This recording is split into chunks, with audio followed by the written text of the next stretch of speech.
Doutor Arnaldo, então vamos continuar agora com um outro conjunto de perguntas, né? E essas perguntas que dizem respeito às vacinas, né? Formuladas pelos nossos colaboradores na SAF. Eu vou pedir para o Tim fazer as perguntas para o senhor. Doutor Arnaldo, como vai? Obrigado pela sua colaboração aqui conosco.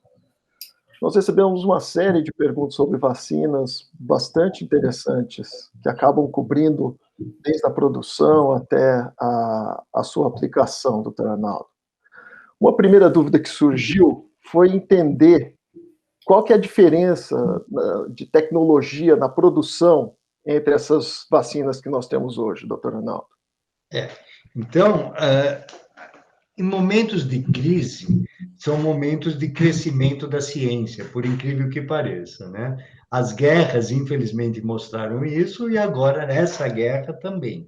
Então, a vacina que a gente tem, a clássica, é contra vírus, né? Porque tem também vacinas contra outros micro-organismos, mas a vacina contra vírus que a gente tem, normalmente, utilizam o vírus, e nesse vírus a gente pode usar ou ele atordoado ou ele morto. Então, essas são as clássicas. O vírus atordoado e não totalmente morto é aquela clássica da febre amarela. Então, por isso que algumas pessoas podiam sim ter riscos tomando vacina para febre amarela, e se decidiu e se viu que é uma vez na vida. Antigamente se tomava a cada 10 anos. Eu, por exemplo, tomei 6 vacinas na minha vida de febre amarela e não precisava. Estou bem, eu acho que ela faz cair cabelo, mas, na verdade, poderia fazer algumas outras coisas, sim, com efeitos colaterais. Então, a tecnologia era você ou inativar o vírus totalmente e matá-lo, ou atordoá-lo e colocar no corpo, e o corpo, vendo um vírus morto, ele ia produzir anticorpos e outras defesas contra esse vírus, e ia ficar guardado na memória do corpo isso. Quando viesse o verdadeiro vírus vivo, aí essa defesa já está ativada, já tem a memória contra isso. Então, esse é o clássico, que é a vacina do Butantan agora, que nós temos. Com a tecnologia, nós digo, a humanidade, 2 outros tipos de vacina. Uma do tipo da AstraZeneca, que é colocar um pedaço do vírus envelopado, e esse vírus e esse pedaço ser levado por um outro vírus inócuo, quer dizer, que não faz nenhum problema para a saúde, e apresentar esse pedaço que está envelopado para o corpo. E aí o corpo atacaria especificamente essa parte do vírus, e no caso do vírus da Covid, é justamente aquela chave que ele usa para entrar no corpo, que é a parte principal do vírus de ataque. Então, o corpo, de novo, guardaria na memória, e quando aparecesse o vírus de verdade, ele vai atacar a chave desse vírus, e o vírus não vai poder atacar a nossa fechadura. Essa é uma tecnologia. Mas existe a tecnologia mais ainda moderna, que é a da Pfizer, por exemplo. Da Pfizer, ela faz o corpo produzir esse pedaço do vírus. O que quer dizer isso? Ele pega um pedaço do código genético, o RNA, que faz a produção dessa proteína do vírus, só que ele injeta esse pedacinho para o nosso corpo produzir essa proteína. E aí, como o nosso corpo está produzindo essa proteína esquisita, o corpo também ataca essa proteína esquisita e faz o mesmo processo, guardar na memória, e quando o vírus vier de verdade, vai se atacar essa proteína específica. Ou seja, nós temos desde as primeiras vacinas, 1700, 1800, que é o vírus atenuado, a outra que carrega um pedaço do vírus, e a outra que faz o corpo produzir o pedaço do vírus para ele próprio se proteger. Então, são esses os 3 variantes, com as suas consequências, as suas potências, e aí as suas variantes. Mas, em resumo, os 3 tipos de tecnologia funcionam. O futuro vai ser essa da Pfizer, mas os 3 funcionam e não é para escolher, isso não é supermercado. Nós não vamos escolher o produto que mais nos agrade, é aquele que tiver disponível. Pois é, doutor Arnaldo, do jeito que o senhor falou aí, uma coisa também que chama a atenção das pessoas, e que foi motivo de muita fake news que a gente tem ouvido por aí, tem sido usado, divulgado, é que justamente por mexer no nosso DNA, essas vacinas teriam alguma capacidade de mudar o nosso DNA. Não, Isso na verdade... procede, doutor Arnaldo? Não, a gente não está falando do DNA, a gente está falando do RNA. RNA é assim. Então, só para as pessoas, o DNA é nosso código genético. Ele manda uma ordem. Para que serve o DNA? Ele serve para produzir coisas. É uma máquina que produz coisas. Então, ele produz, basicamente, proteínas. Mas ele não consegue produzir proteínas diretamente. Ele manda um mensageiro para produzir. Então, ele manda o RNA.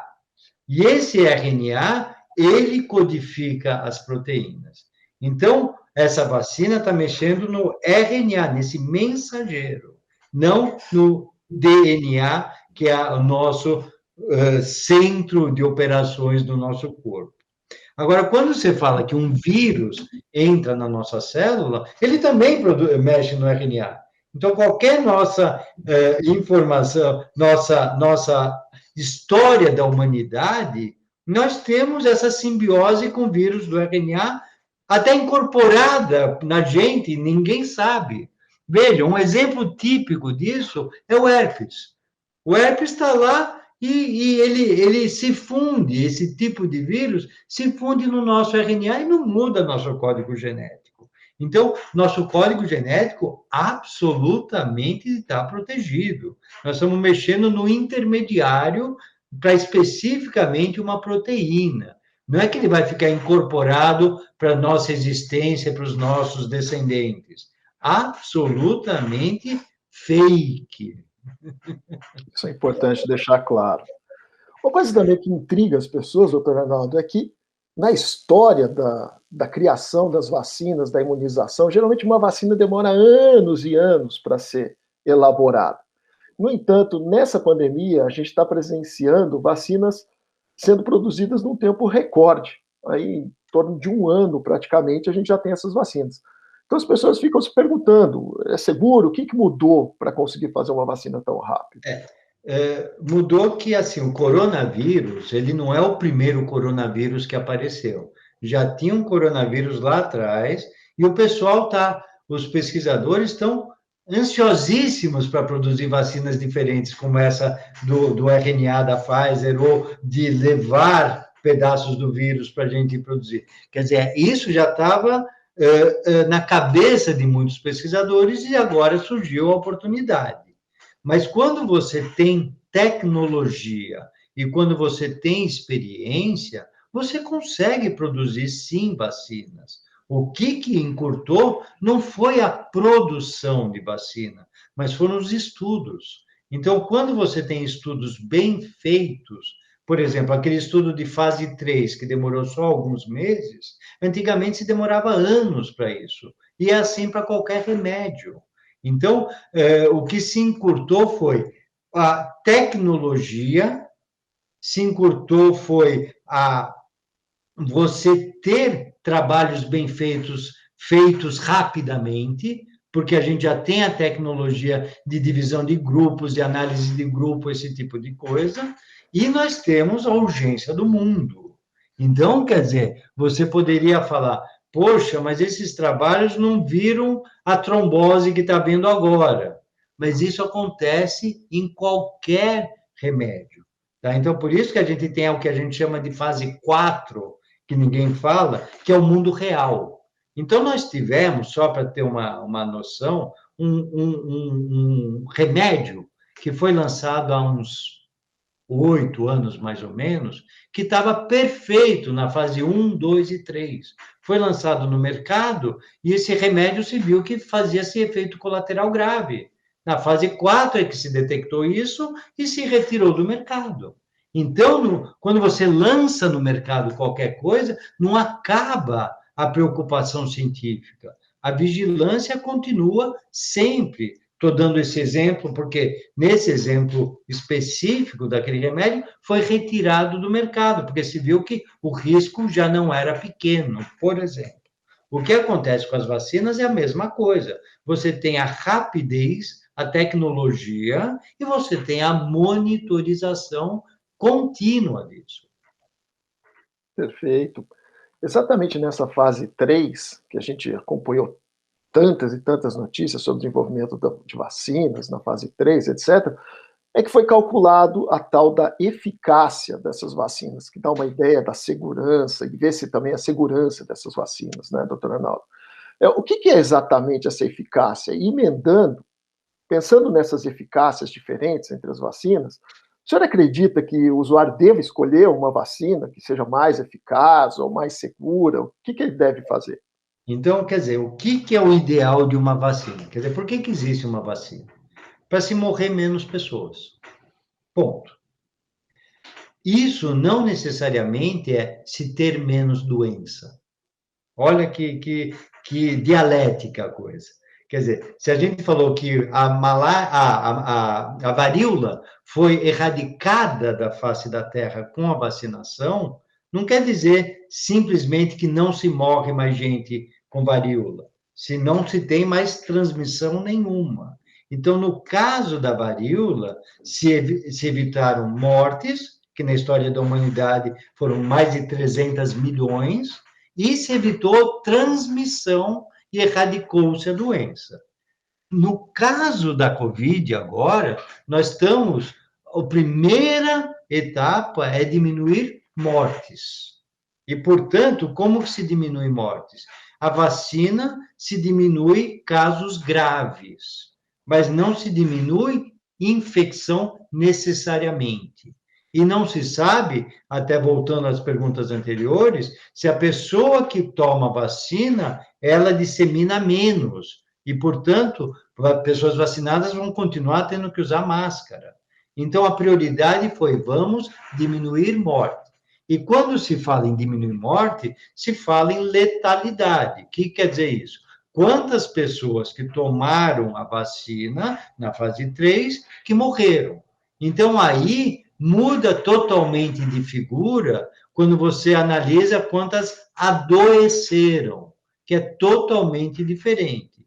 Então, no caso, por exemplo, da Coronavac, do Butantan, você tem uma eficácia apenas de 50% quando você toma vacina em relação a adoecimento.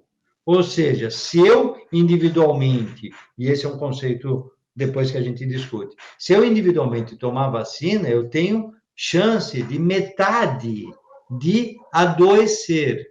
Poxa, que porcaria, quase como cara ou coroa. Não, mas eu tenho a chance de pelo menos 80% de não pegar uma coisa grave e morrer. Então, o que aconteceu nesses estudos, quando se viu na fase 3, ninguém morreu. Então, você falou, poxa, então é 100% eficaz contra a mortalidade, 80% eficaz contra casos graves e só 50% de pegar a doença. Só que, quando você vai ver o número analisado para morte, é um número muito pequeno. E na ciência a gente fala, isso foi uma análise de subgrupo, que tem um valor científico muito menor do que um trabalho. Então, por isso que a gente vai ver, com certeza, pessoas na vida real sendo vacinadas, que vai ter, sim, alguma probabilidade muito pequena de morrer. Não vai ser zero, como o pessoal estava alardeando, mas vai ser, sem dúvida, muito, muito menor do que sem tomar a vacina.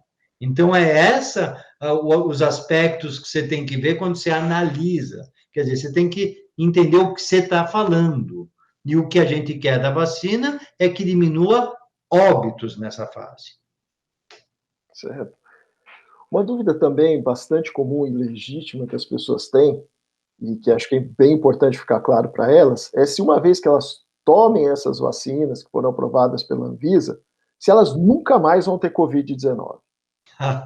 Nunca nem o poeta falava, né? Eterno enquanto dure.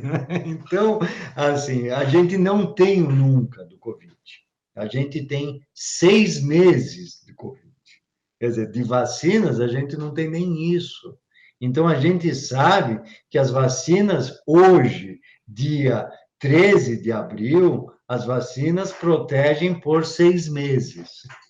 É o que temos, tá? Então, daqui a 6 meses, a gente vai ver se, continuando o estudo, vai continuar a proteção. Parece maluco e insano. Mas olha, a vacina da gripe. A vacina da gripe a gente tem que tomar todo ano. E ninguém reclama. Por quê? Porque não é questão da imunidade na vacina da gripe. Na vacina da gripe é sobre a mutação da gripe.